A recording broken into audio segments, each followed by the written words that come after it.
Bonjour à tous. Alors voilà notre vidéo de synthèse pour la correspondance des jeunes mathématiciens. Alors d'abord, on voulait remercier l'équipe qui a traité notre vidéo, car déjà merci d'avoir trouvé notre montage bien. Et aussi votre question nous a permis de nous rendre compte qu'on n'avait pas forcément très bien expliqué dans notre première vidéo. Alors nous, pour les questions que nous avions posées, nous avons dû traiter un second problème, celui de la patinoire. Et donc nous sommes plongés dans ce nouveau problème et nous avons même réussi à trouver quelques réponses. Et donc nous avons posé nos questions et voici nos réponses à ces questions. C'est une bonne idée d'utiliser des droites concurrentes, mais nous on a fait mieux. On a dit pourquoi pas mettre ça dans un repère et justement étudier d'autres cas. Parce que vous, quand vous l'avez fait, vous avez commencé d'ici jusqu'à là. Puis finalement, ça revenait toujours au même point. Donc pourquoi pas étudier d'autres configurations? Vous avez donc étudié les cas d'une droite croissante et d'une droite décroissante. Mais pourquoi pas étudier le cas de deux droites croissantes? Dans ces cas-là, on peut créer de nouvelles configurations, comme par exemple comme ça, ou bien comme ça. On a donc de nouvelles configurations. Ok, alors dans une question, vous avez dit que la question en fait, il fallait trouver une configuration de droite dans lesquelles la trajectoire, Louise allait passer par toutes les zones. Et vous avez dit que ça ne fonctionnait pas pour plus de 4 droites. Mais je pense qu'on a trouvé une configuration où ça pouvait fonctionner pour plus de 4 droites. Donc là, on est dans un cas pair. Cas pair, pas vraiment puisqu'on a 5 droites, mais on a 4 droites qui sont croissantes.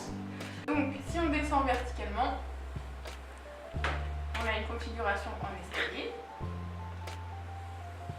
On passe de l'autre côté et on arrive à la seule droite du coup décroissante qui va nous permettre de revenir sur les autres zones qui se trouvaient du coup de l'autre côté. On a une autre configuration en escalier et dans ce cas-là, Louise est passée par toutes les zones et on avait plus de 4 droites. Alors dans le cas où les droites croissantes sont en nombre impair, il suffit juste, alors comme là tout à l'heure on arrivait verticalement, ici on arrive horizontalement.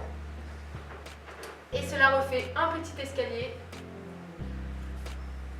Quand on descend, on arrive toujours à la droite décroissante. Et il suffit de revenir dans l'autre sens. Et voilà, et là on est encore passé par toutes les zones. Donc en fait il suffit juste pour que Louise puisse passer par toutes les zones, que toutes les droites soient séquentes en un seul point, et qu'il y ait soit un nombre impair, soit un nombre pair de droites croissantes et une seule droite décroissante. Donc on a réfléchi à la 5e question. Donc est-ce que vous pouvez répondre? Est-il possible que Louise suive une trajectoire non bornée, mais changeant une infinité de fois de zone? Alors pour répondre à cette question, on a essayé de chercher quelque chose d'un peu particulier, c'est-à-dire que nous avons inventé un nouveau concept de mathématiques que nous allons vous expliquer ici. Pour que Louise puisse suivre une trajectoire non bornée infiniment, il faudrait qu'elle parte donc d'un point et qu'elle puisse faire quelque chose après qui se retrouve dans un couloir. Donc ça fait un très long couloir comme ça. Un couloir infini. Et donc du coup, pour avoir une trajectoire comme ça, il nous faudrait des droites qui sont pas vraiment très droites en fait. Donc il y en a une qui fait, du coup, si on passe par tous les changements, hop là, qui ressemblerait à ça. Et l'autre, du coup, il faut qu'elle repasse par, en fait, il faut qu'elle repasse par tous les points de chemin. Et on peut voir en fait qu'il y en a une qui a une vitesse de croissance beaucoup plus importante que l'autre.